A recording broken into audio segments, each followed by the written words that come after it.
बहुत बड़ी development, prime minister Narendra Modi France के दौरे पर इस वक्त मौजूद है कि यहाँ पर हो रही है जी फ्रांस के अंदर AI action summit. Artificial intelligence पे दुनिया की जितनी भी डेवलप कंट्रीज हैं इसके ऊपर तेजी से काम कर रही हैं और फ्रांस इंडिया को इस वजह से इन्वाइट कर रहा है। भारत के प्राइम मिनिस्टर जो है वो फ्रांस गए हैं और दूसरा ताड़ साहब ये बताएं कि AI समिट में हमारे वजीर आजम को तो नहीं बुलाया जाता। AI समिट हो रही है, हमारी भी तो 240 मिलियन की आबादी है। हमारे बहुत सारे लोग कहते हैं कि हमारे साथ ज्यादती होती है, हमें इनवाइट नहीं किया जाता। क्योंकि इस किस्म का सिस्टम तो दुनिया का कोई मुल्क बर्दाश्त नहीं करेगा। आज फिर तो जिसकी लाठी उसकी भैंस। दूसरी तरफ बदकिस्मती कह लीजिए पाकिस्तान की कि हमारे यहाँ खासे तौर पे बयान किया कि उनका कोई ताल्लुक नहीं था उस विजिट के साथ। और खबर है कि भारतीय वजीर आजम की जानिब से पेरिस जाने के लिए पाकिस्तानी फजाई हुदूद का इस्तेमाल किया गया है और अपना एक दुश्मन। अच्छा, मेरे लिए बड़ी हैरानी की बात है। अच्छा, इनकी औकातें देखो, वो खुदा का खौफ करो। तुम हो कौन? आयन कर्टन ड्रॉ करो, 10 साल 15 साल एक नई नस्ल उठाओ जो बिल्कुल मुख्तलिफ माहौल में।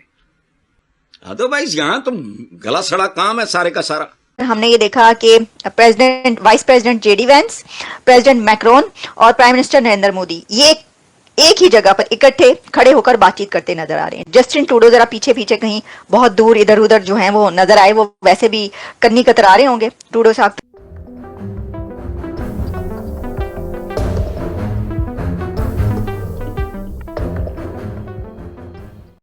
हेलो दोस्तों, स्वागत है आप सभी का APGAN चैनल पे। तो फ्रेंड्स, आइए देखते हैं पाकिस्तानी मीडिया की लेटेस्ट वीडियो। तो दोस्तों, इस समय पाकिस्तानी मीडिया के अंदर मोदी जी की फ्रांस यात्रा को लेकर के छातियां पीटी जा रही है। पाकिस्तानी एक नहीं दो नहीं बल्कि कई कारणों की वजह से रोना रो रहे हैं और इसी के साथ एक बहुत बड़ा प्रोपेगेंडा करने की कोशिश कर रहे हैं, जो कि आपको मैं अभी थोड़ी देर में बताता हूँ। लेकिन जो पाकिस्तानियों का रोना चालू है उसमें एक तो कि फ्रांस ने AI समिट में भारत को बुलाया लेकिन पाकिस्तान को इनवाइट नहीं किया। दूसरा, पाकिस्तानी रो रहे हैं कि मोदी जी फ्रांस पेरिस जाते हुए पाकिस्तान के एयर स्पेस यूज किया लेकिन मोदी जी ने पाकिस्तानियों को कोई मैसेज नहीं दिया। और तीसरा पॉइंट जिसे सुन करके पाकिस्तानियों को धक्का लगा है कि मोदी जी जब फ्रांस पहुंचे तो वहां पर सिख भाइयों ने खुलेआम मोदी जी को प्रशंसा की, जो कि खालिस्तानियों और पाकिस्तानियों के लिए एक करारा जवाब है। सबसे ज्यादा खुशी है जो आप हमारे सिख मुल्कों के जन्मदिन मना रहे हो, साहिबजादों के जन्मदिन मना रहे हो। पहला प्रधानमंत्री देश का हुआ जो सब धर्मों की बात कर रहा है। तो वहीं पे जो पाकिस्तानी प्रोपेगेंडा कर रहे हैं, जब फ्रांस पहुंचे मोदी जी तो वहाँ पर कश्मीरियों और पाकिस्तानियों ने मिलकर मोदी जी के सामने अपना विरोध जताया। उसकी कुछ पिक्चरें भी पाकिस्तानी मीडिया ने अपने चैनल पे लगाई और यही दिखाता है कि पाकिस्तानी कितना फेक प्रोपेगेंडा करते हैं, क्योंकि वो जो पिक्चरें पाकिस्तानियों ने लगाई वो कहीं दूसरी जगह की है। इनफैक्ट कुछ दूसरे ही कंट्री की लग रही है, जैसे कि आप ऊपर देख सकते हैं। भारतीय वजीर आजम का पेरिस में दहशतगर्द मोदी के नारों से इस्तकबाल। कश्मीरी और पाकिस्तानी कम्युनिटी ने मोदी के खिलाफ एहतजाज किया।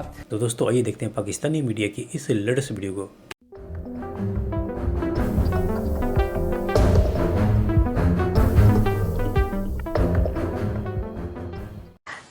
Indian prime minister Narendra Modi साहब पहुंचे हैं पेरिस और पेरिस में उनका बहुत ही शानदार इस्तकबाल किया गया है। ग्रैंड रिसेप्शन उनको एयरपोर्ट से लेकर और एयरपोर्ट से बाहर निकलने के बाद वहां पर उनका डायस्पोरा एज यूजुअल एक ऐसा रिसेप्शन था। भारतीय वजीर आजम ने अपने सोशल मीडिया पर यह लिखा कि बहुत सर्दी है, लेकिन इस सर्दी के बावजूद भी जो लोग हैं वो बिल्कुल उसी तरीके से आए, बल्कि बहुत बड़ी तादाद में वहां पर पहुंचे।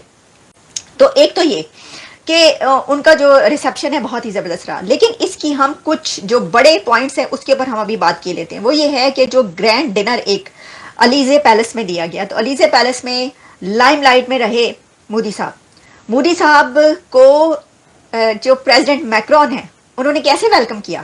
मोदी साहब पहुंचे हैं पेरिस के अंदर तो प्रेसिडेंट मैक्रोन ने सोशल मीडिया पर अपने लिखा, ट्वीट किया कि welcome to Paris my friend Narendra Modi. फिर अच्छा, अलीजे पैलेस में हुआ ये कि जब एक ग्रैंड रिसेप्शन जो दिया गया वहां पर नरेंद्र मोदी साहब छाए रहे और उन्होंने बढ़कर जो new vice president of America JD Vance हैं उनको मिले, वो बहुत गर्मजोशी के साथ और उनको वेलकम किया। और सिर्फ वेलकम नहीं किया बल्कि मोदी साहब ने JD वैंस साहब को ये कहा कि ग्रेट विक्ट्री, कॉन्ग्रेचुलेट किया, क्योंकि this is the first time कि भारतीय वजीर आजम अमरीकी वाइस प्रेसिडेंट के साथ मुलाकात कर रहा है, तो ये उनका कहना बनता था और उन्होंने उसको उसी तरीके से निभाया और कहा कि आपने एक ग्रेट विक्ट्री हासिल की है। एक तो ये कि उन्होंने कहा कि ग्रेट विक्ट्री, जेडी वेंस को बड़ी उनकी तीनों बात करते हुए नजर आ रहे हैं। कई एक जगहों पर हमने ये देखा कि vice president JD Vance, president Macron और प्राइम मिनिस्टर नरेंद्र मोदी ये एक ही जगह पर इकट्ठे खड़े होकर बातचीत करते नजर आ रहे हैं। जस्टिन ट्रूडो जरा पीछे पीछे कहीं बहुत दूर इधर उधर जो हैं वो नजर आए, वो वैसे भी कन्नी कतरा रहे होंगे ट्रूडो साहब। ताट साहब, इस वक्त इम्पोर्टेंट खबर ये है कि भारत के प्राइम मिनिस्टर जो हैं वो फ्रांस गए हैं और सुना पाकिस्तान की एयर स्पेस से गुजरे हैं। पाकिस्तानी इसी से बड़े खुश हो रहे हैं। ताट साहब, ये खुशी की बात है, यहाँ के एवं ही खुशी मनाई जा रही है। और दूसरा, ताट साहब ये बताएं कि एआई समिट में हमारे वज़ीर आज़म को तो नहीं बुलाया जाता। एआई समिट हो रही है, हमारी भी तो 240 मिलियन की आबादी है, हम भी तो बड़े यूज़र हैं ताट साहब, हमारे भी बच्चे टिकटॉक पे और सोशल मीडिया पे और इधर उधर काफ़ी इंटरनेट के हम बहुत बड़े जो है वो यूज़र हैं। तो ये क्यों ताट साहब, ये डिस्क्रिमिनेशन है? हमारे बहुत सारे लोग कहते हैं कि हमारे साथ ज्यादती होती है, हमें इनवाइट नहीं किया जाता। What do you make of that ताट साहब? चीमा साहब, सबसे पहले तो मैं वो मोदी साहब की जो 41 मिनट के लिए जो फिजा में रहे हैं उसके बारे में मुख्तलिफ चैनल जो है क्रिटिसाइज बल्कि कर रहे हैं कि मोदी साहब ने, दिस इज नॉर्म ट्रेडिशनल, कि अगर उन्होंने यूज की है स्पेस तो जो प्राइम मिनिस्टर यहाँ होता है वो खैर सगाली का मैसेज भेजते हैं, लेकिन उन्होंने नहीं भेजा, ये क्रिटिसाइज कर रहे हैं। लेकिन ये कि मैं पूछना ये चाहूंगा कि आप खुद कितने खैर सगाली के मैसेज भेजते हैं कि वहां से खैर सगाली का मैसेज आए? वहां से किसी ने यहाँ तक क्रिटिसाइज किया, एक बंदे ने क्रिटिसाइज किया कि देखें जी, भारत की नफरत हमारे लिए इतनी है कि जो ट्रॉफी यहाँ पे हम खेल रहे हैं क्रिकेट की, उसके नीचे होस्ट कंट्री का नाम आ रहा था पाकिस्तान, उस पर भी ऑब्जेक्शन किया। तो दर हकीकत आपकी कितनी मोहब्बतें हैं कि आप हिंदुओं के लिए कितनी मोहब्बत रखते हैं? सबसे पहले तो बात ये। दूसरा, उसके बारे में ये है कि आप समझते हैं हम मुगलों के रिश्तेदार हैं, मुगलों ने क्या नहीं किया इस एरिया के अंदर, और आपने उन नफरतों को कम करने की बजाय उनको पैरेलल या उससे ज्यादा आप उसका प्रोपेगेंडा करते हैं। तो दर हकीकत ऐसी चीजें रेसिप्रोकल बेसिस पे होती हैं, एक तरफ से नहीं होती हैं। तो चले, ये तो एक बात की जा रही थी। दूसरा, चीमा साहब आप कह रहे थे आर्टिफिशियल इंटेलिजेंस पाकिस्तान को नहीं आना। चीमा साहब, आप अभी तक अपना पे सिस्टम नहीं निकाल सके।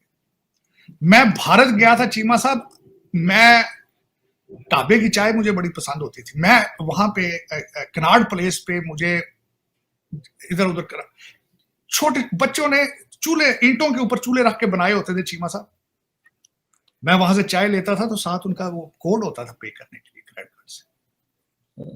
मैं साथ वहां पे वीकेंड पे मैं कनाड प्लेस के साथ आगे गया तो वहां हैंडीक्राफ्ट्स की एक मार्केट थी, वहां पे कोई कैश डीलिंग नहीं हो रही थी। चाइना के अंदर खैरात मांगने वालों के भी अपने कोड है चीन से। आपके पास क्या है? गाड़ा, वो भी उर्दू से। आर्टिफिशियल इंटेलिजेंस, जिस दिन आपको उसमें इनवाइट करने के लिए जरूरी है कि उर्दू में पहले आर्टिफिशियल इंटेलिजेंस जो है उसकी ट्रांसलेशन आए, तो फिर आपके बच्चे जो है उनको समझ आएगी। क्योंकि आपके मौलवी साहब ने कहा था जब ब्रिटिश ने मुगलों से हुकूमत खरीदी थी, छीनी थी जब ब्रिटिश ने, तो मौलवियों ने फतवे दे दिए थे कि इंग्लिश पढ़ने से बंदा काफर हो जाता है। तो दर हकीकत जब उर्दू में कोई आर्टिफिशियल इंटेलिजेंस बनानी वो भी भारत में से किसी ने, तो फिर आपके बच्चे उसको देखेंगे, उसमें से निकालेंगे क्या कि आर्टिफिशियल इंटेलिजेंस के जरिए लोगों को गालियां किस तरह निकाली जाती है, या उसमें से मीम किस तरह, नंगी तस्वीरें किस तरह बनाई जाती हैं। आपको पता होना चाहिए इस्लामिक रिपब्लिक ऑफ पाकिस्तान का हर बच्चा जो है वो पोर्नोग्राफी देखने में, आपका नंबर जो आपको गूगल ने बताया था कि आप ऊपर वाले नंबरों में आपका इस्तेमाल इंटरनेट का